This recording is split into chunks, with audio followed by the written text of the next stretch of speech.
புதுக்கோட்டை மாவட்டம் ஆவுடையார் கோவில் ஆத்மநாத சுவாமி கோவிலில் மார்கழி திருவாதிரை திருவிழா நடந்தது. மார்கழி திருவாதிரை திருவிழா 4ஆம் நாள் திருவிழாவை முன்னிட்டு மாணிக்கவாசகர் வெள்ளி கைலாச வாகனத்தில் சிவபெருமான் அலங்காரத்தில் தீப ஆராதனையில் வீதி விழாவில் காட்சி கொடுத்தார். ஆவுடையார் கோவிலில் மிக பழமையான ஆத்மநாத சுவாமி கோவில் உள்ளது. இக்கோவில் பாண்டிய மன்னரிடம் முதலமைச்சராக இருந்த மாணிக்கவாசகர் பாண்டிய மன்னரின் குதிரை படையை பலப்படுத்த விரிவுபடுத்த குதிரை வாங்க ஆவுடையார் கோவில் பகுதிக்கு வந்தபோது சிவன் அருளால் கட்டிய ஆவுடையார் கோவில் ஆகும். திருவாவடுதுறை ஆதீனத்துக்கு சொந்தமான இக்கோவிலில் ஆண்டுதோறும் திருவாவடுதுறை 24வது குருமகா சன்னிதானம் அம்பலவான தேசிக பரமாச்சாரியார் சுவாமிகள் அருளாணைப்படி மார்கழி திருவாதிரை திருவிழா 11 நாட்கள் நடத்தப்படுவது வழக்கம்.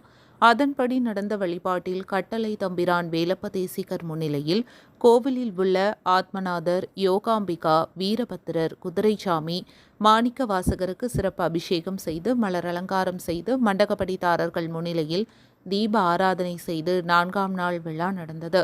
அபிஷேக அர்ச்சனைகளை ஆத்மநாதருக்கு நம்பியார்களும் மாணிக்கவாசகருக்கு சிவாச்சாரியார்களும் செய்தனர். 4ஆம் நாள் மண்டகப்படி கோபால கட்டளை சிங்கவனம் ஜமீனுக்காக பில்லுக்குடி கிராமத்தார்கள் மற்றும் திருக்கோவில் மண்டகப்படிதாரர்கள் சார்பில் நடந்தது. விழா ஏற்பாடுகளை தென்மண்டல மேற்பார்வையாளர் முத்துகிருஷ்ணன், கோவில் கண்காணிப்பாளர் கதிரேசன் ஆகியோர் செய்தனர்.